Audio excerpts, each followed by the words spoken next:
दोस्तों, आज आपके सामने हम लेकर आए हैं रीट हिंदी सेकंड आंसर की आने के बाद में कुल कितने प्रश्नों पर आपत्तियां लगी है। तो आपकी जानकारी के लिए बता दें, अभी अधीनस्थ बोर्ड ने एग्ज़ाम के लगने के बाद में जो केस जारी किए उसमें टोटल 24 प्रश्न है, उनके ऊपर आपत्तियां लगी है। तो अब आपके सामने वो प्रश्न बताते हैं कि कौन कौन से वो प्रश्न थे जिनके ऊपर रामायण वो आपत्तियां दर्ज की गई। पहला प्रश्न था इसमें राजस्थानी रामायण वाला, राजस्थानी रामायण, ठीक है, यह प्रश्न है। अब इसका जो उत्तर है वो जैसे ही उन्होंने माना है, मियाँ जी माना है शायद, तो उसको आपत्ति दर्ज कराने वाले ने नहीं माना, मतलब उसके ऊपर लगा दी गई है। अनुसूचित जाति और सामान्य जाति वाला दूसरा प्रश्न है, ठीक है। अनुसूचित जो जाति वाला और वो जो सामान्य जाति वाला प्रश्न था उसके ऊपर आपत्ति है वो दर्ज हुई है। नेक्स्ट तीसरी जो हुई है दौलत और दातार वाला प्रश्न था, दौलत और दातार, इस प्रश्न के ऊपर हुई है। चौथा जो प्रश्न था आपका केंद्रीय माध्यमिक शिक्षा बोर्ड वाला, उसके ऊपर हुई है, ठीक है ना। जो केंद्रीय माध्यमिक शिक्षा बोर्ड वाला प्रश्न जो आया था उसके ऊपर है वो दर्ज हुई है। और पांचवा प्रश्न कौन सा था? पांचवा प्रश्न जो ई केस वाला प्रश्न था ना, ई केस, उसके ऊपर दर्ज हुई है आपत्ति। नेक्स्ट जो बुढ़ापा वाला प्रश्न था, जिसको बुढ़ापा माना था अधीनस्थ बोर्ड ने, तो उसके ऊपर दर्ज हुई है। नेक्स्ट आबरू और इलाज, जो आबरू और इलाज वाला प्रश्न था, इसमें वो प्रश्न पूछा जा रहा था कि भाई वो जो तत्सम तद्भव या अरबी फारसी वाली ध्वनि है वाला कौन सा है, तो वो इस प्रकार से जो प्रश्न आया था वो। नेक्स्ट एक प्रश्न आया था जो एरिया था या क्षेत्र था, तो एरिया का वो क्षेत्र या अंचल जो भी था ना, एरिया क्षेत्र वाला, वो अंचल जो पूछा गया था एरिया का अर्थ, तो उसके ऊपर। नेक्स्ट है कंप्यूटर के अंदर कोबोल जो भाषा थी उसके संदर्भ में एक प्रश्न है, उसके ऊपर आपत्ति लगी है। और 10वीं आपत्ति आपके ऊपर लगी है जो मनोविज्ञान का प्रश्न आया था आवश्यकता, ठीक है, और आवश्यकता के साथ में अंतर्नोद, तो उसका उत्तर भी है ना, वो उसने अधीनस्थ बोर्ड ने क्या माना था? अंतर्नोद माना था, ठीक है। और 11वां प्रश्न जो था वो एक प्रश्न था काशी और बकरी वाला, ठीक है ना, तो उसके ऊपर भी आपत्ति दर्ज की गई है। और एक वो कलेजे पर सांप लौटना वाला था, वो कलेजे पर सांप ओटना वो था उसका।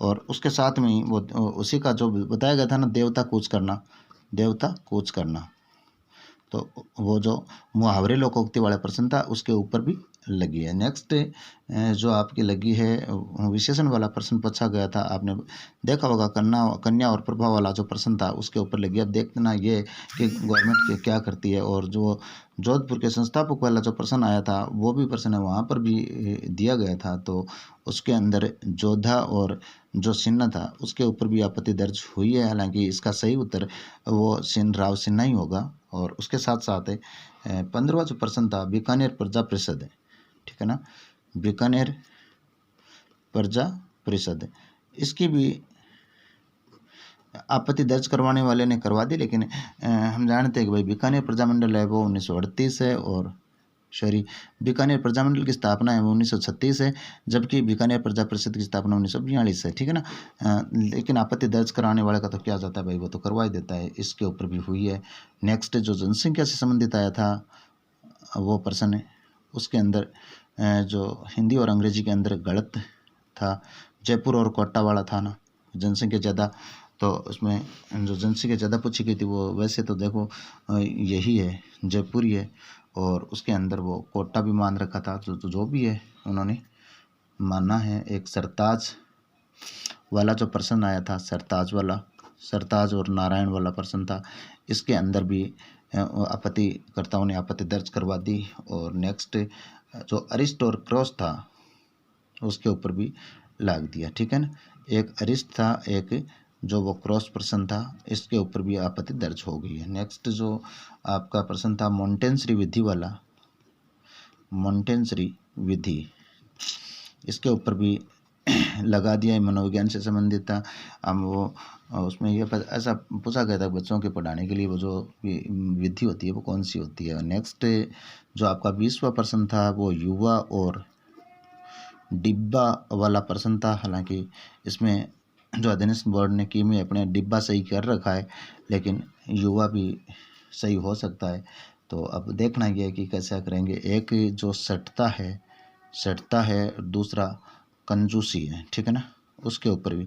तो दोनों ये ऐसी भाववाचक संज्ञा से लग रही हैं। बाकी अध्ययन बोर्ड ने ये माना है, लेकिन उन्होंने लगाने वाले ने ये लगा भी दिया। नेक्स्ट आपके 22वां प्रश्न है ना, वो आपका एक दंत और आग बबूला वाला था। एक दंत और आग बबूला, ठीक है ना, आग बबूला, इससे संदर्भित प्रश्न था। अब जो 23वां प्रश्न था जिसके ऊपर आपत्ति दर्ज की गई है, वो एक प्रश्न अपने क्रिया से संबंधित आया था, ठीक है। और 24वां प्रश्न जो आया था वो सोडा से संबंधित था, सोडा और रोड था, ठीक है ना। तो इसके अंदर वो पूछा गया था कि इसमें नुक्ता वगैरह है या इस प्रकार से था।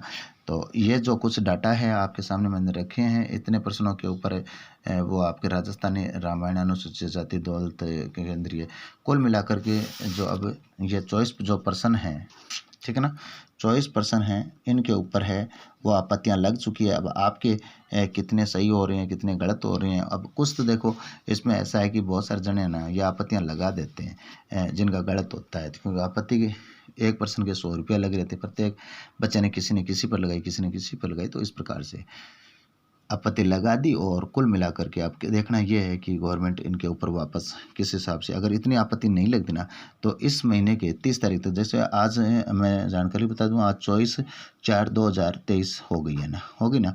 तो अभी 6 दिनों के अंदर अंदर रिजल्ट निकल जाता है, लेकिन अब अपने को सबको रिजल्ट का इंतजार करना पड़ेगा, क्योंकि इतनी सारी आपत्तियाँ हैं और लगभग 70,000 के लगभग ये आपत्तियाँ दर्ज हुई है। तो इनके ऊपर पूरी की पूरी कमेटी बैठेगी और इनके ऊपर से फिर वो वापस रिज़ल्ट है उसको बनाना पड़ेगा इनको, और उसके बाद में रिज़ल्ट है वो मई के अंदर ही आएगा। अब तो मई से पहले रिज़ल्ट नहीं आएगा। आप ये इंतज़ार की घड़ियाँ थोड़ी सी लंबी होती है। और आप अगर इस हिसाब से अगर ग्रेड फर्स्ट सेकंड या रेट की जिस प्रकार से तैयारी कर रहे हैं, आप हिंदी से संबंधित कोई भी जानकारी आपको चाहिए तो आप मेरे नंबर 9664006035 के ऊपर, मेरा नाम गोविंद ब्रॉड, नेट JRF हिंदी, और आप इसके ऊपर आप कॉल करके मुझे हिंदी से संबंधित कोई भी जानकारी है आप मुझसे ले सकते हैं। या कंपटीशन के फॉर्म आगामी परीक्षा के कौन से खुलने वाले हैं, अगर कंपटीशन से संबंधित कोई भी जानकारी है तो आप मुझसे ले सकते हैं। थैंक्स, आपको ने इतना अच्छे से वीडियो देखा। आप सब्सक्राइब जरूर कर लेना मेरे भाइयों बहनों, और अपने दोस्तों तक जरूर भेज देना। जो भी नोटिफिकेशन होगा वो आप तक सबसे पहले पहुँचेगा, और गवर्नमेंट जॉब की जो भी वैकेंसी जो पहले जो आएगी उसका नोटिफिकेशन भी इसी चैनल के ऊपर मैं दे दिया सकूँगा, ठीक है। Thank you very much.